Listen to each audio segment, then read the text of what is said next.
It's been a while since I've gone live.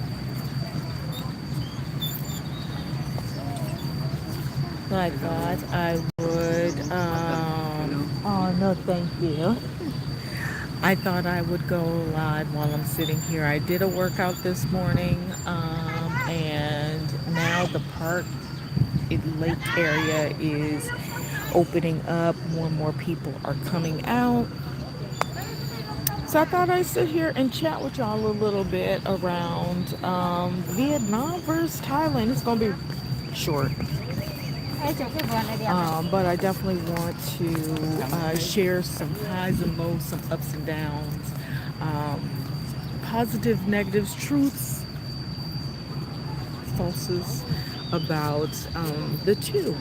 Uh, the pretty much every time I'm out here, and this is a new thing from when I was here before in Vietnam before. I don't know if it's just a Hanoi thing, but there are a lot of students and kids and just people practicing their English. And so if you're walking or sitting anywhere, especially around the lake, they will stop and ask you if they can practice their English with you. So I have literally practiced with, I think, like 4 different people, and one person who got my WhatsApp so we can like continue to chat. And I finally downloaded Vietnamese on Duolingo, so I've been practicing a few words. Cafe da, iced cafe, nong. Cafe nong is hot coffee. Cafe nong voy trung is, I'm saying it like I'm Spanish. Trung is hot coffee with egg. Listen, how at your girl? So anyway, I'll flip it a little bit.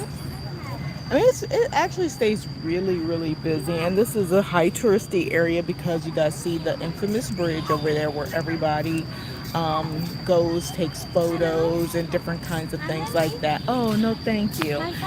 And they, no, I'm on live.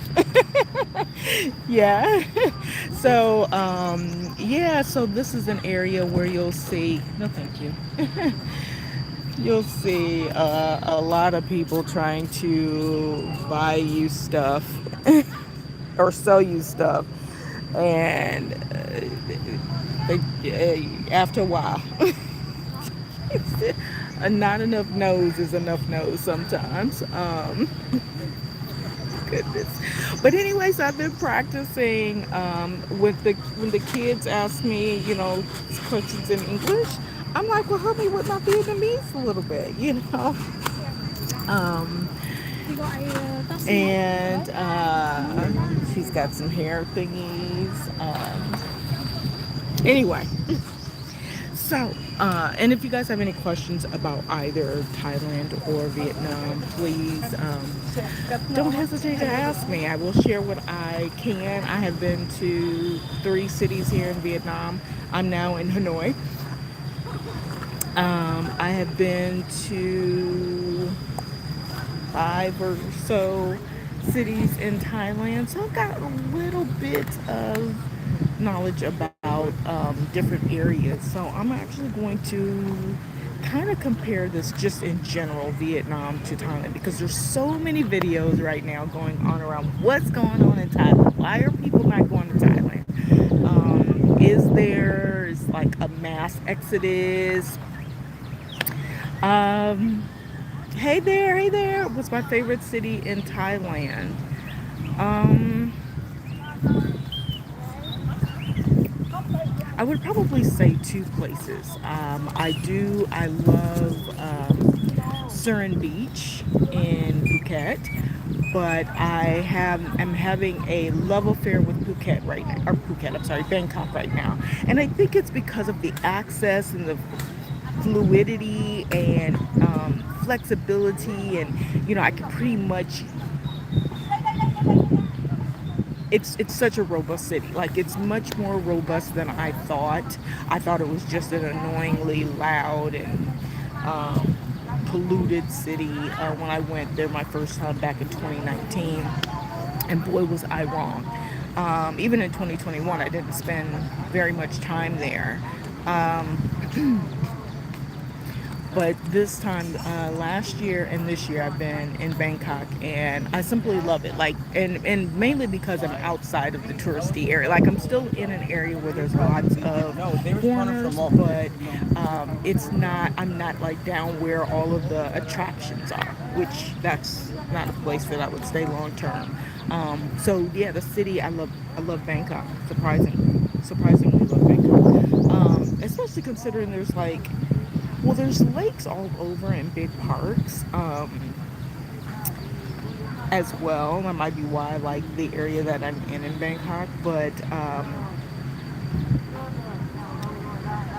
I love a water source. So anyway, yeah, Bangkok, I think. Yes, I love that. I love Chiang Mai, and the food is good. So Chiang Mai was cool. Chiang Mai wasn't totally my vibe. I'm not quite sure why. I mean, I like it. I like it. Um, and I don't know if it was because it was so far away. I, it, it just, I didn't get a full connection when I was in Chiang Mai. Not like when I was in Bangkok, or as I've been in Bangkok, or just different areas in Phuket, even Vietnam. Ooh, sorry, yeah. So, so right now, like I'm seeing so many videos. There's a lot of people right here. I'm in a well passing area, good area. And I chose a high traffic area because there wasn't nobody here when I first got here after my walk. So anyway, there's so much going on with people saying whether or not you know Thailand is losing its flair, if tourists are starting to come, even questions around cost. And I will say, because I just was there for 2 months and then I just got here to Vietnam a few weeks ago, um, I will say that Thailand has gotten a little bit more expensive, but it's expensive, more expensive in pockets. I feel like even after the earthquake, you would expect, and with it being like slow rainy season, that especially like in Bangkok and Phuket areas and stuff like that, you would think that the cost would have decreased a little bit. And I find that when I'm looking for places, that it's almost the opposite. And there's so much new construction, so much new building and all of that, that I feel like the prices are in some cases like out of this world. And so one of the things that I noticed, like one of my friends lives in a kind of a prominent area in Bangkok, and she just moved from one apartment she was in was 48,000 baht, which comes up to like 1,200, 1,300 USD. There's no way. And now she's in a 40,000 one that's only a one bedroom. She has a great view, a nicer balcony. She's in the same area, which is a little bit more expensive area. Why, I'm not quite sure. But anyway, because it's not like it looks any better, or and quite frankly doesn't even have like really good access to, like, there's like in some areas where you have like these huge malls, like the True Digital Park Mall, and then M-Sphere and Emporium and stuff like that. It's like kind of in between those, but it's a really expensive area. Most of the places there are range from 50,000 baht to over 100,000 baht for one or two bedroom apartment. Like I just saw some apartments that are going for over 100,000 baht, which is, that's like wild. So it's literally around 2,000 USD. Actually more than 2,000, like 2,300 USD. And you're basically paying for location, but there's so many other places that you could live. So I feel like there's like this increasing cost in some categories of living. Whereas when you come here, because what's interesting is I'm working on something while I'm here, and hey BXD, I'm from everywhere. I am actually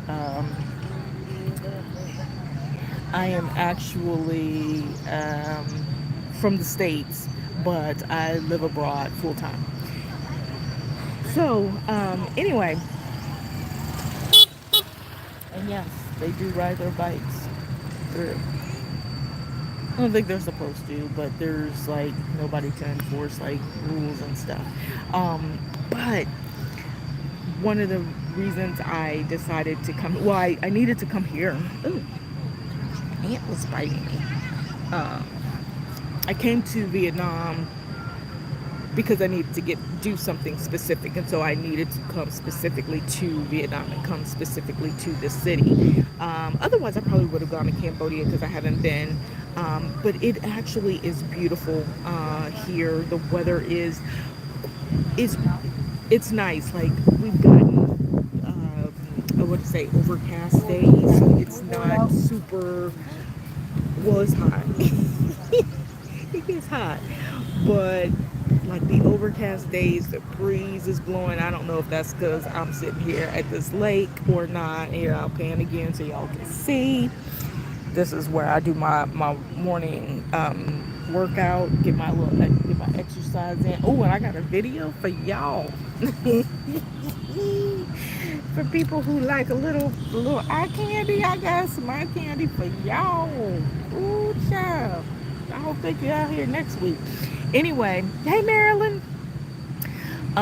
So yeah, the cost I think right now in Thailand for accommodations is increasing, which is again, like I said, somewhat surprising given the earthquake situation, and maybe that's why it's increasing because people are unexpectedly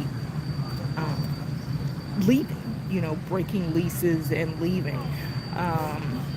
And there's still buildings that are going through repair, like they're minor scaffolding type of, just different types of repair and stuff like that. And so you would think the prices would be lower, and in some cases they are, but it's not what you would expect.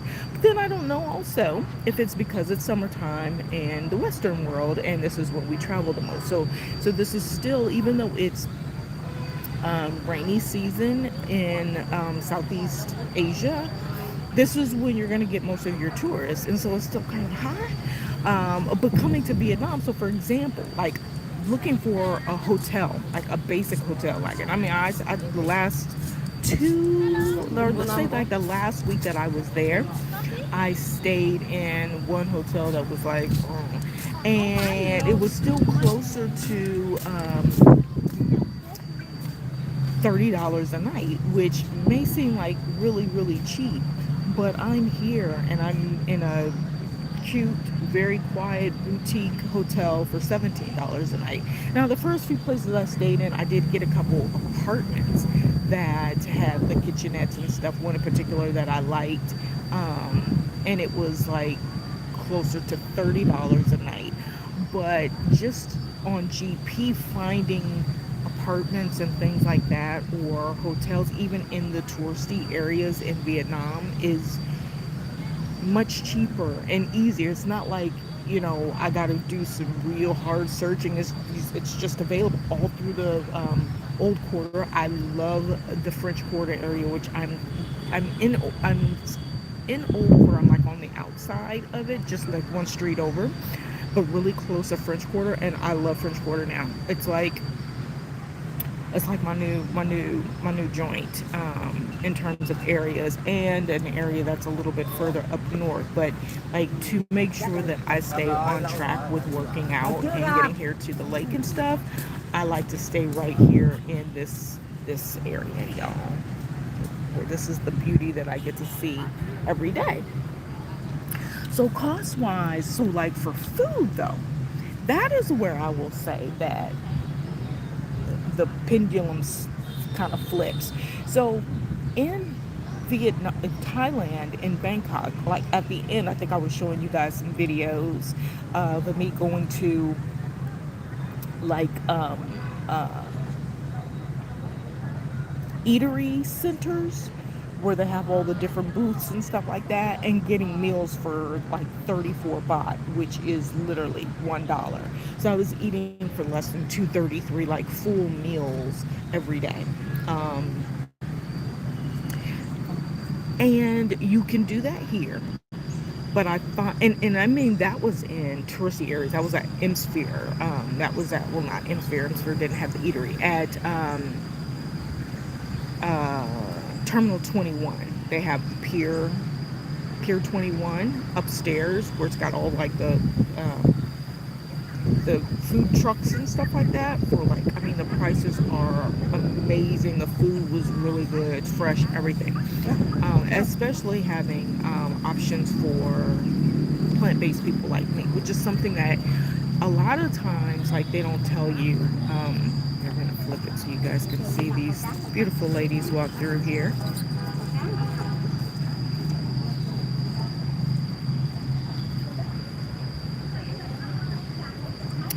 Um,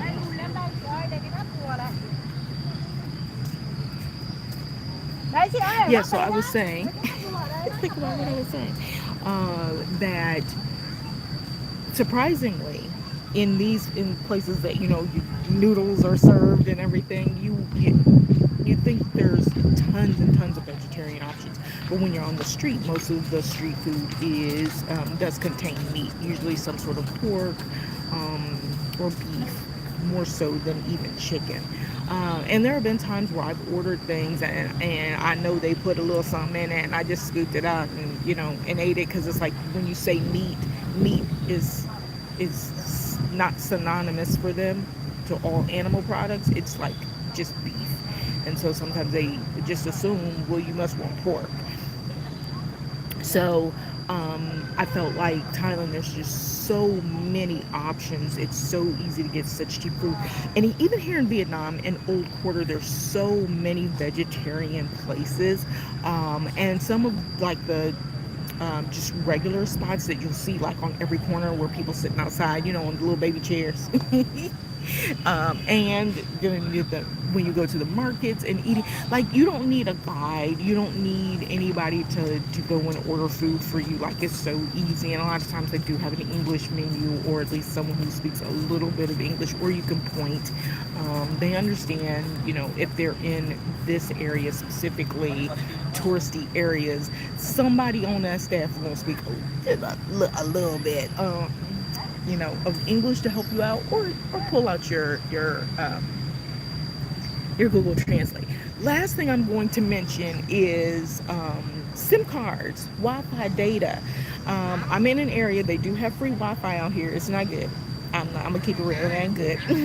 And I had been buying eSIMs off of my eSIM platform that I use when I go to places, and I typically just get an eSIM 1 to 3 gigs to start me off. And I had, the first couple of weeks, because I'm in apartments or hotels, and so I've got really good Wi-Fi, and so I hadn't gone to the eSIM, so I was literally right across the street. There's two of them, like, within blocks of each other. Viatel is the one for Vietnam that I would strongly encourage you guys to use if you use one. And I was like, I don't need one, but my stay is getting a little bit more prolonged. So yesterday I was like, go get an eSIM, because it's got to be cheaper than what you're paying. So I was paying like $2 per gig of data, and I had spent like $18, I think, and used it all. I had used, almost all of it. And I was like, go in the store and see. So I'm just going to compare this to what Thailand has us with, like True and AIS are like their number one providers. And we always talk about getting your data and different things like that. Let me tell you, Asia has some of the cheapest and most robust, very good broadband Wi-Fi data system, SIM card options, right? So I walked in the Viatel yesterday. Got to take your passport, because they do like a legit register of you. And I do have a Viatel card from before as well. Just didn't bring it with me, I don't think.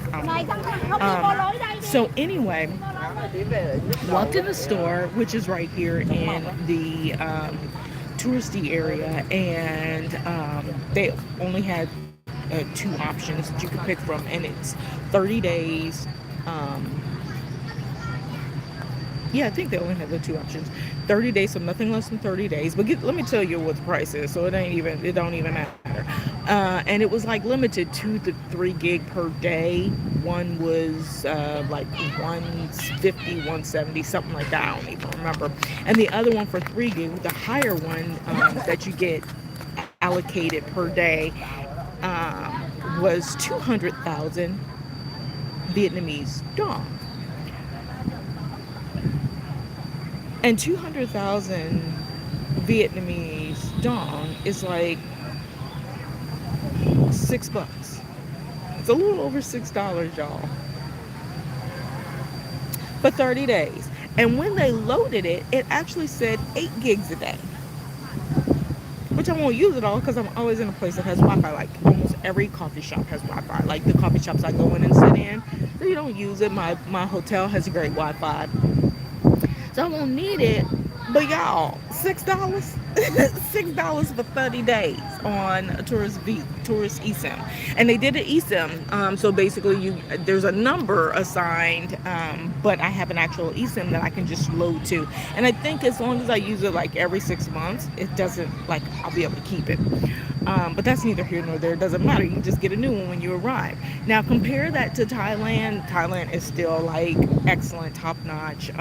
It's a little bit more in Thailand. So with AIS, which is my preferred vendor of choice, it ranges, and this is walking in the store and just paying for it and not getting like a 6 month. So this is just like what I did here. So if I walk in an AIS store and I say I want 30 days,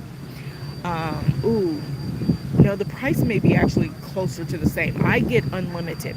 So I get unlimited gig for 30 days, and I pay $12 in Thailand. So no quote unquote throttling or anything like that. So when you compare it that way, Thailand may come out cheaper because they do actually offer more options for tourists, or if you're staying 1 or 2 months, so on and so forth. Other thing I'll tell you, and I do mention this in different videos, but I did have to get, you are required to get a visa to come here. As an American citizen, you do need to have a visa to come here. So I applied for my visa like the week I was coming. Like I didn't buy my ticket here until I had my visa, and it took 3 days to get it. I think I applied on a Friday, so I didn't get it until the next like Tuesday or Wednesday morning, because I forget what day of the week it is, and Saturday and Sundays don't count. So it literally took 5 days, but it really was like 3. Anyway, that was only $25. I did get the single entry, which is good for 90 days. I technically can stay here 90 days, but I do need to get back to Thailand if I still have this arrangement that I'm already like scheduled for something. So if that still holds, then I would go back. Otherwise, I would consider staying here. Like there's a couple other cities. Of course, I want to go back to the coast. I want to do Hoi An, and then also Pho Quoc. Everybody tells me I need to go there. So the difference with Thailand and Vietnam is, as U.S. passport holders, we can enter Thailand right now for 60 days visa free. They're supposed to be changing that at some point back down to 30 days. The situation with people saying that their tourism is down, I don't know if they're going to change it. Maybe tourism is down, they're going to change it so they make money with people who want to stay. So you got to pay an extra $59 to stay an extra month, for 2 months down there. Whereas here it's $25. So let's say I wanted to stay a year, and I don't think Vietnam has become really particular with border runs, because when I was here before, there were people who were doing border runs. We were doing them every month, paying for a new visa every single month, $25 every single month. And so, from that perspective, they were making a lot of money. Now it's 90, we get 90 days.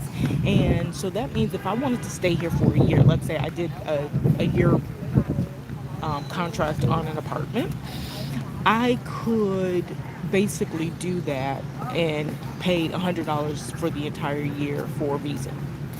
So compare that to Thailand, where they kind of are, they scrutinize a little bit if you're doing too many border runs. It's like they want tourism, they want people from other countries and stuff. But then it's somewhat, they don't necessarily show that with their visa system. It's like they want you to come, but they want you to leave. Kind of situation. And I get it. And I'm going to tell y'all now, given what's happening in the U.S., please follow the visa requirements around the world. The United States is not the only place that has visa requirements and that enforces it. Even in Thailand and Vietnam, they actually will hold you here if you can't pay your fee. They will not let you leave. They will actually try to confiscate your passport. And how do I know that? Because I know two people. I know someone who was stuck here in Thailand. I know somebody who was stuck in Vietnam and couldn't leave and had the money, but because they couldn't leave and she had like literally the amount for the fine, they wouldn't give her passport. She had to use the money to, pay for rentals, apartment, food, and stuff. She's like, well, I'm running out of money. I can't leave, and so on and so forth. So there are other places that will hold you. They won't go look for you. They just wait for you to come to the airport. And I actually do have a picture from Thailand that shows you what the overstay fees are, because you will be fined. You will have to pay some fees. Now, the way that the U.S. is doing it, totally heinous. I mean, we've had deportations. I ain't going to make this a political thing, but even when Obama was in office, we deported like millions of people. But we didn't hear about it the way that we're hearing about it now, because he went about it diplomatically and with dignity and respect of people. You got to go, you got to go. You overstay your stay, you overstay your stay. I get it. The world, as we know it, complaining because people have jobs and they're fueling our economy. That's a problem. We should then be fighting for better access to residency or longer term visas, so people are not violating visa stays. I mean, there's easy ways to do this all around the world. There's easy ways to do this, and why there's so many variations of visas and residencies and all of this different stuff is wild to me. We have a universal currency, which is USD, but we don't have like standard type visa programs across the board where, I mean, everybody benefits. Everybody should be able to travel the same. There shouldn't be certain groups that get to move around easier because of the citizenship that they hold. Like if I live in another country that is, lower ranking, let's say, but I got the money because I'm a YouTuber, right? But I live in Sri Lanka or something. I don't know if they got a strong passport, but you pick a place that doesn't have Bangladesh, probably ain't got a super strong passport.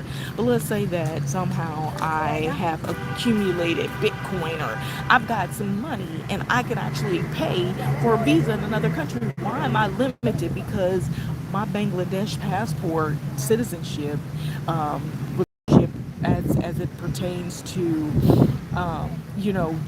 the United Nations, so to speak, is lower, right? Like this anyway. That's my 2 cents. I wish more people could actually move around a little bit better, like those of us in the West, Europeans move around, Americans move around. We don't move around as much as we can with um, the ranking that we have. We don't move around as much, and we should. But it's just little things like that. But I just wanted to say that little bit about visas. Hey, Derek, I wanted to say that little bit about visas because a lot of times people don't understand that there are visa requirements around the world. Every country you go to, you need to know what the visa requirement. You need to know what the entry requirement is to get into the country. You can't just assume that because you have a U.S. visa, you get to go everywhere and stay for however long you want. It just doesn't work that way. Okay. So say all that to say, and also to say that, with knowing that, there's a proper way to do things. And I wish we would do things the proper way. Give people a pipeline, just like there's certain countries that I would like to stay in. There are processes and procedures that I'm looking into to stay in those countries legally longer. But that's because they offer up those options. They're not taking advantage of me from a tax perspective for 20 years, and still not allowing me to have a legitimate type visa. You know, so there's ways to do things. That's my 2 cents on what's happening. Um, but yeah, there's a lot happening between Thailand, Vietnam, rainy season, non-rainy season. Is it expensive or not? I still say this: they are two totally different countries with a lot of similarities. If you want to know where to go and you got the time, you got to do both. If you got extra time, throw in Indonesia. If you got extra time, throw in Malaysia and Singapore. If you got extra time on top of that, throw in Japan. If you got time on top of that, throw in South Korea. If you got time on top of that, I'm going to say throw in the Philippines. I ain't never been, but I'm trying to go. If you got time on top of that, y'all, go to China. My visa expires. Oh man, it might expire this year. I gotta check to see if my visa for China expires this year or next. Because technically I should go. There's so much to do in China, and China is completely different than, the view that we have been painted of China. So if you get a chance to go, make sure you go. Anyway, y'all, I'm gonna go ahead and walk. I'm gonna take y'all with me, and I'm gonna head back to my hotel so I can shower and get ready. Look at these beautiful butterflies. Oh, look at the butterfly. Um, go this way so that I can get my stuff and um, head to a coffee shop and get my coffee protein. I have my egg coffee. They be doing some work. The flowers are usually so pretty over here.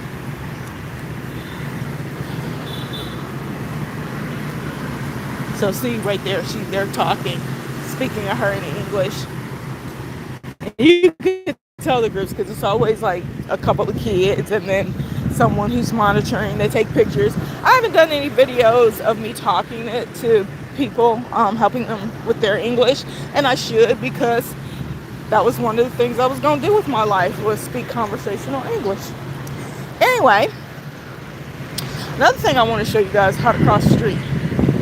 So you don't have to go to where the lines are, but it's usually the easiest access and to the other side, and usually the shortest. They strategically place these, but what you're going to do is you're going to cross. You don't wait for lights. There are no lights. You just walk at a certain pace, and they find your pace, and they go around you, or they honk their horn to let you know that they're going to come in front of you. 9 times out of 10, they're going to come in front of you. Just FYI.